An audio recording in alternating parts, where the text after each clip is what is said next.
La défaite humiliante face au FC Barcelone en finale de la Supercoupe d'Espagne a allumé un signal d'alarme à Madrid. L'équipe de Carlo Ancelotti a été largement dominée et le score final a révélé la distance qui séparait les deux géants espagnols à ce moment-là. Cette défaite n'a pas été seulement une question de chiffres sur le tableau de score, mais aussi de morale.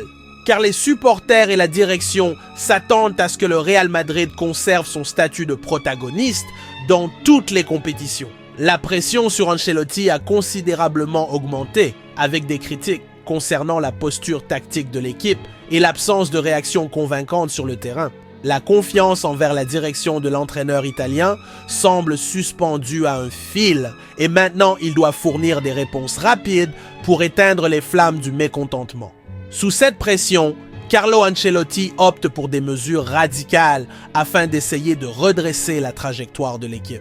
L'une de ses idées les plus controversées est la révision du schéma tactique, sacrifiant la présence simultanée de stars comme Vinicius Junior, Mbappé, Rodrigo et Bellingham lors des matchs importants. Bien que cette stratégie ait suscité des interrogations, elle reflète le désespoir d'Ancelotti de trouver l'équilibre et la cohérence. Rodrigo, bien qu'étant un joueur précieux, grâce à sa polyvalence et sa contribution défensive, semble être le principal candidat à sortir du 11 de départ. Ce changement potentiel soulève un dilemme. Abandonner l'une des pièces les plus dynamiques de l'effectif est-il la solution au problème du Real Madrid? Carlo Ancelotti est connu pour sa posture calme et sa capacité à gérer de grandes stars. Mais après la défaite humiliante contre le FC Barcelone, l'entraîneur italien a fait face à une vague de critiques venant de tous les côtés. Pourtant, dans ses déclarations, il a essayé de maintenir une vision positive, mettant en avant la qualité et le potentiel de son équipe. Nous avons des jeunes, de l'énergie, de la qualité. C'est une équipe avec beaucoup de valeur. J'ai une confiance totale en eux. La Supercoupe a été un mauvais match, nous sommes blessés. Mais nous avons gagné beaucoup de finales, a déclaré Ancelotti, tentant de réaffirmer sa confiance dans le groupe et de calmer les esprits échauffés. Cependant, ces paroles ont résonné différemment selon ceux qui les ont entendues. Pour les joueurs, elles ont été perçues comme une incitation, un message selon lequel l'entraîneur croit toujours au potentiel de l'équipe pour surmonter les adversités. Pour une partie des supporters et des médias, ces déclarations ont semblé être un bouclier pour minimiser la gravité des problèmes apparus sur le terrain. Beaucoup ont critiqué le manque d'autocritique plus incisif et ont exigé qu'Ancelotti assume la responsabilité de l'apathie tactique et du manque de réaction de l'équipe durant la défaite.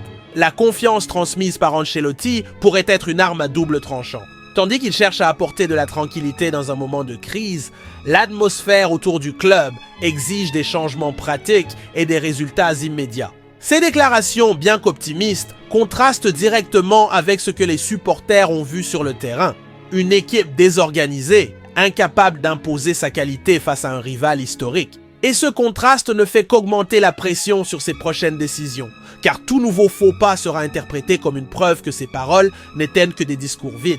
L'entraîneur est conscient que le Real Madrid est un club où le prestige acquis dans le passé a peu de poids face aux exigences du présent. Même avec son palmarès victorieux, incluant des titres comme la Ligue des Champions, la position d'Ancelotti est menacée.